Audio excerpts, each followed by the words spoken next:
Alright, welcome back to my YouTube channel. I'm Andy's Vlog. Ito, mga kaibigan, talagayin natin itong paglabas ng warrant of arrest ng ICC laban ho dito sa dating Presidente Digong. Alam ko, inip na kayo tungkol dito kung kailan lalabas ang warrant of arrest. Sa wakas, ito po ang kasagutan, mga kaibigan. Huwag po natin kaligtaan panoorin ang gulong ng video na ito sapagkat according dito ho sa rolling ng video ay nandyan po kung kailan lalabas, sinabi kung kailan buwan. Buwan ba ng ano ito lalabas?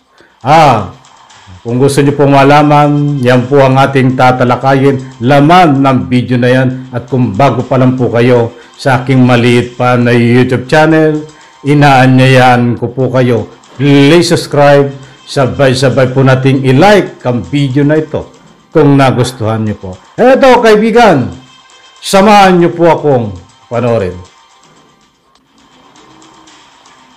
So, ano bang update dito, Senator, dito sa ICC? Okay, ang base sa informasyon ko at yun yung inilabas ko a few months ago when I got this information, ano daw, late second quarter lalabas yung warrant. So, pwede na nating stretch yun. Sabihin mo ng basta middle of the year. Siguro June, July. Yun yung doon mangyari yan. So,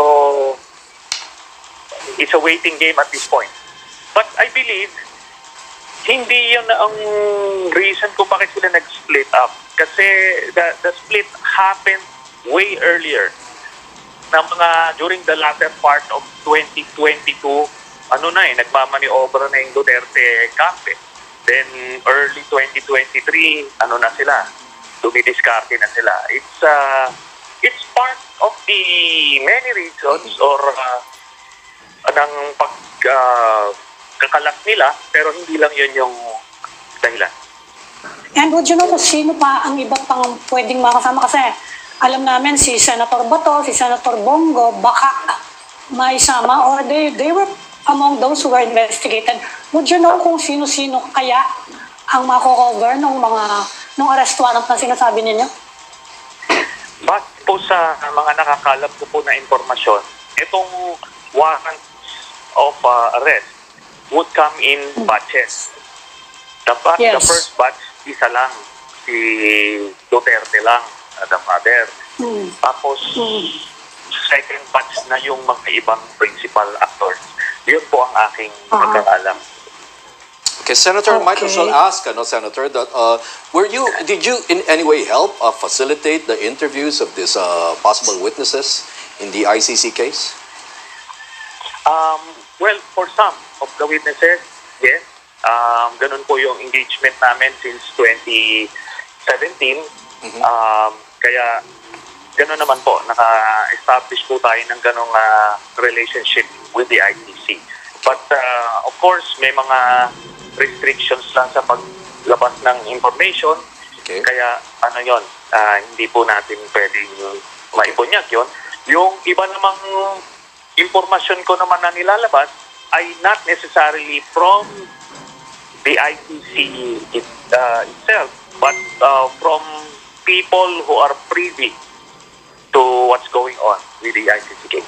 Okay. There's information coming from people who are privy to the ICC case, but at the same time, Senator, what you're telling us is that you also have a line to the ICC. Yes, So, hindi lang po kayo nagmamarites, parang ganon. Lahat naman ng po nung mga nilabas namin na informasyon, simula pa sa preliminary examination, conduct na investigation, pagja-junk nung appeal nila Duterte, spot on naman eh. So yun na lang po yung tinitindigan natin. I guess ang follow-up question ko dyan, Senator Trillanes, is meron din bang linya sa administrasyon, kung hindi man sa presidente, pero someone in the administration regarding this investigation by the ICC? Dagdag sa tanong ni Patrick, Senator, Optimistic ba kayo in spite of dun sa mga public pronouncement ni Presidente na hindi siya makikipag-coordinate at hindi niya isusuko si ex-President Digong? Okay, dun sa question ni Patrick, I cannot possibly comment on that. Okay. Fair enough, Senator. Pero itong sa question ni Sec Ronald, ang masasabi ko lang is President Marcos will say what he needs to say, but he will do what he needs to do at the proper time. Nakita ko mukhang gano'n ang ang estilo niya ng politics. So abangan natin pag lumabas yung warrant, what he will do. Alright, shoutout po sa lahat at yan ho, napanood natin mga kaibigan itong rolling ng video. Ay maliwanag ho dyan, sinalaysay dito sa actual interview ni dating Senador Antonio Trillanes kung papaano at kailan isi-serve po ang warrant of arrest laban ho kay Digong. Disclaimer lang ho, kaunting paalaala sa lahat ng hindi pa nakakaalam. Si dating Senador Antonio Trillanes ho ay isa sa mga complainant dito ho labang kay dating Presidente Digong. At siya po ay malaki ang access, nakakausap niya po ang ICC, nakakausap niya ang complainant. That's why ang lumalabas ho na mga impormasyon ay galing po mismo yan sa loob ng ICC. Hindi po yan nakahaka at hindi yan po ay mayroong batayan. At napanood niyo po nga ang video na yan ay sinalaysay niya kung papaano, kung bakit nakakakuha siya ng mga impormasyon. Okay, at dire-diretso po tayo. Maliwanag po mga kaibigan, ito ang hinihintay ng taong bayan, marami po ang naiinip. At panghawakan po natin ito. According dito sa dating Senador Antonio Trillanes, ngayong taon 2024, buwan ng June or July, uulitin ko, June or July ay pwedeng lumabas ho ang warrant of arrest laban ho dito sa dating Presidente Digong. Nako, tinatakot mo na naman. Tinatakot yun na naman. Ito nga dating Presidente Digong. But anyway, bero lang ho yun. Hindi ho ito pananakot. May ika nga po ang lahat na lumalabas ho dito sa ating counting pagtatalakay ay mayroon ho tayong batayan. That's why naniniwala rin po ako.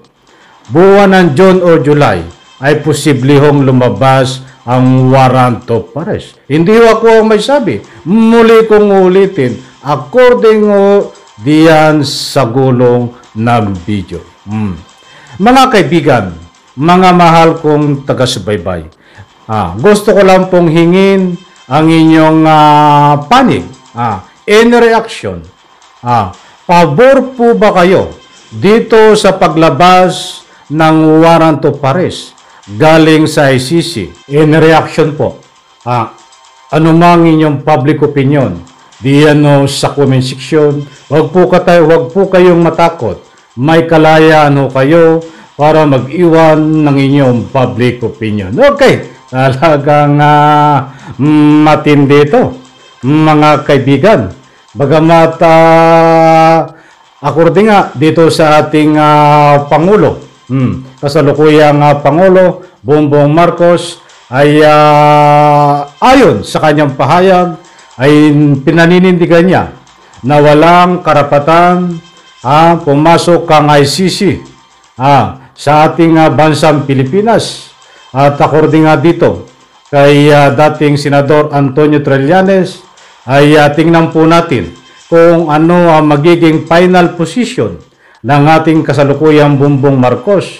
Ito ba ay magbabago ang kanyang posisyon? Kasi ang sinasabi niya nga ay hindi siya papayag na ikangay pumasok sa ating bansang Pilipinas itong ICC. But hindi niya po sinabi doon na ikanga po pinagbabawalan niya ang pag-serve ng warrant of arrest. Inuulit ko po, hindi po sinabi ng ating kasalukuyang Pangulo ng Pilipinas na pipigilin niya ang pag-serve ng warrant of arrest galing sa ICC kung sakaling lumabas po yan. Ang tanging sinabi niya lang po, lilinawin ko, ay walang karapatan ang ICC na pumasok sa ating bansang Pilipinas. Marami po ang ibig sabihin yan. At ito nga, ayun din. Hindi naman tayo nagmamarunong. Based on my own perception, alam ko po, pag dumating na ang aktual, nandiyan po ang warrant of arrest, at in-issue ng ICC, ay sinisigundahan ko po at sinusuportahan ko itong sinasabi ni dating Senador Antonio Trillanes na magbabago ang pananaw, magbabago ang posisyon dito ng ating Pangulong Bongbong Marcos. Kung sinasabi niya noon at hanggang ngayon na hindi pwedeng pumasok at makialam ang ICC sa ating bansang Pilipinas, posible ho.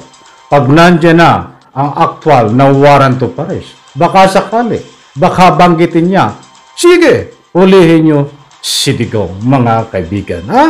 Matunog. At kung tayo po ay magbabatay dito sa mga batikan na analyst, bulong-bulungan, hinaan lang natin at baka marinig. Baka marinig ho ni Digong na di umano. Kaunting padaan lang. Di umano. Ito ay isang katalinuhan na ginagawa ng ating Pangulong Marcos. Isang tactics, isang strategy na pinapaikot.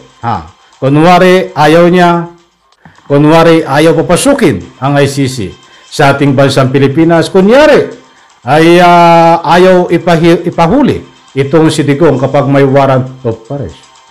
Batang tanong. Yan daw po isang isang paraan para nang hindi makapaghanda. Itong si dating Presidente Digong. At baka biglang makatakas kapag diretsaan sinabi ng ating Pangulong Bongbong Marcos, papayagan ko ang ICC na pumasok sa ating bansang Pilipinas para magsilbi ng warrant of arrest. Yan din po ay sinasaad sa ruling ng video na yan na gustong ipunto ni dating Senador Antonio Trillanes kapag nandiyan na ang aktual na warrant of arrest ay magbabago ang pananaw, magbabago ang posisyon dito ng ating Pangulong Bongbong Marcos. Salamat po mga kaibigan, nakuha nyo ang gusto kong ipunto dito. Okay, alright, maraming salamat. Yan po muna ang latest update tungkol dito sa ICC. At maliwanag po dito, June or July, pwede maglabas ng warrant of arrest galing sa ICC. Hindi po ako may sabi, according ho sa ruling ng video. Isang like lang po sa video na ito. Diyan po sa comment section. Huwag po kayong matakot magpahayag ng inyong mga komento. Bye-bye, palakpakan.